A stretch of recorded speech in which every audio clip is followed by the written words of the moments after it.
ಮಕ್ಳು ಬಿಟ್ಟು ಓಡೋಗೋ ಮನೆ ಹಾಳಿದಿರಾ, ಗಂಡನ್ನ ಬಿಟ್ಟು ಹೋಗೋ ಗಯ್ಯಾಳಿಗಳ ಬೇವರ್ಸಿಗಳ, ನಿಮ್ಗೇನೇ ದೊಡ್ಡ ರೋಗ ಬಂದಿದೆ. ಕೆಲವು ಹೆಣ್ಮಕ್ಳಿಗೆ ಅದೇನ್ ದೊಡ್ಡ ರೋಗ ಬಂದು ಸಾಯ್ತಾ ಇದಾರೋ ಗೊತ್ತಿಲ್ಲ.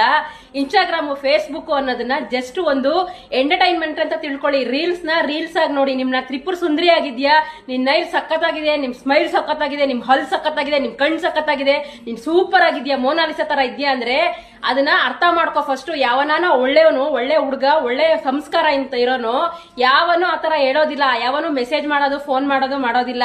ಅವ್ನು ಹೇಳಿದ ತಕ್ಷಣ ಗಂಡನ್ನ ಬಿಟ್ಟು ಮಕ್ಳನ್ನ ಬಿಟ್ಟು ಅನಾಥರು ಮಾಡಿ ಓಡೋಗ್ತಿರಲ್ಲ, ನಾಚಿಕೆ ಆಗಲ್ವಾ ನಿಮ್ ಜನ್ಮಕ್ಕೆ? ನಿಜವಾಗ್ಲೂ ನೀವು ಹೆಣ್ಮಕ್ಳ, ನೀವು ಎಂಟರ್ಟೈನ್ಮೆಂಟ್ ತರ ನೋಡಿ. ನೀವೇ ಎಂಟರ್ಟೈನ್ಮೆಂಟ್ ಆಗಿ ಆಹಾರ ಆಗ್ಬೇಡಿ. ಒಬ್ಬ ಮದ್ವೆ ಆಗಿರೋ ಹುಡುಗಿನ ಕರ್ಕೊಂಡು ಓಡೋಗ್ತಾನೆ ಅಂದ್ರೆ ಅಂತವನ್ಗೆ ನೀವು ಎಷ್ಟ್ ಜನ ಒಳ್ಳೆಯವನಾಗಿರೋನು. ಅವಳು ನಮ್ಮ ಅಕ್ಕ ತಂಗಿ ತರ, ಅವಳಿಗೆ ಮೆಸೇಜ್ ಮಾಡಬಾರ್ದು, ಅವಳಿಗೆ ಕಾಲ್ ಮಾಡಬಾರ್ದು, ಅವಳ ಮಕ್ಳನ್ನ ಅನಾಥರು ಮಾಡಬಾರ್ದು, ಅವ್ನ ಗಂಡನ್ ಜೀವನ ಹಾಳು ಮಾಡಬಾರ್ದು ಅಂತ ನೋಡ್ತಾರೆ. ಯಾವನೋ ಗೊತ್ತು ಗುರಿ ಇಲ್ದೆ ನಿಂದೆ ಓಡೋಗ್ತೀರಾ. ಅವ್ನು ಎಷ್ಟ್ ದಿನ ಅಂತ ಸಾಕ್ತಾನೆ ನಿಮ್ಮನ್ನ? 16 ವರ್ಷ ಸಾಕಿರೋ ಗಂಡನ್ ಬಿಟ್ಟು ಹೋಗ್ತೀರಾ.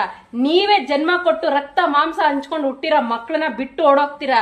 ನಿಜವಾಗ್ಲೂ ಅವ್ನು ನಿಮ್ಮನ್ನ ಕರ್ಕೊಂಡು ಹೋಗಿ ನಿಮ್ಮನ್ನ ಬಾಳಿಸ್ತಾನ. 3 ದಿನ ರುಚಿ ತೀರ್ಸ್ಕೊಂಡು ಎಲ್ಲಾನ ಕೊಲೆ ಮಾಡಿ ಬಿಸಾಕ್ತಾನೆ. ಗೊತ್ತು ಗುರಿ ಇಲ್ದಿರೋರ್ನ ನಂಬ್ಕೊಂಡು ಹೋಗ್ತಿರಲ್ಲ. ಗೊತ್ತು ಗುರಿ ಇರೋ ಅಂತ ಬಂಧು ಬಳಗದವ್ರೇ ಆಗ್ಲಿ, ಸ್ನೇಹಿತರೇ ಆಗ್ಲಿ, ಸಹಾಯ ಮಾಡಿ ಅಂದ್ರೆ ಸಹಾಯ ಮಾಡಲ್ಲ ಅಂತ ತಿಳಿದ್ರಲ್ಲಿ ಯಾವನೋ ಬೇವರ್ಸಿ ನನ್ ಮಗನ್ ನಂಬ್ಕೊಂಡು ಹೋಗ್ತೀರಾ. ನಿಜವಾಗ್ಲೂ ಒಳ್ಳೆ ಗಂಡ್ಮಕ್ಳು, ಮದ್ವೆ ಆಗಿರೋ ಹೆಣ್ಮಕ್ಳಿಗೆ, ತಾಯಿದಿರಿಗೆ ಯಾವನು ಮೆಸೇಜ್ ಮಾಡಿ ಕಾಲ್ ಮಾಡಿ ನೀನ್ ತ್ರಿಪುರ ಸುಂದರಿ ಅನ್ನಲ್ಲ. ಅವ್ನು ನಿಜವಾಗ್ಲೂ ಒಳ್ಳೆಯವನಾದ್ರೆ ಅವ್ನ ಹೆಂಡತಿ ಮಕ್ಳನ್ನ ಚೆನ್ನಾಗ್ ಸಾಕ್ತಾನೆ, ಅವ್ನ ಹೆಂಡತಿನ ಹೊಗಳ್ತಾನೆ, ಅವ್ರ ತಂದೆ ತಾಯಿಗೆ ಅನ್ನ ಹಾಕ್ತಾನೆ.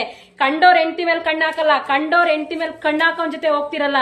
ನೀವು ಹಾಳಾಗೆ ಹೋಗ್ತೀರಾ, ಉದ್ಧಾರ ಅಂತ ಆಗಲ್ಲ. ನಿಮ್ ಜೀವನನೂ ಹಾಳಾಗೋಗುತ್ತೆ, ಕೊನೆಗೊಂದಿನ ಜೀವನೂ ಕಳ್ಕೊಬೇಕು. ಈ ಕಡೆ ಅತ್ತೆ ಮನೇನೂ ಇಲ್ಲ, ಆ ಕಡೆ ಗಂಡನ ಮನೇನೂ ಇಲ್ಲ.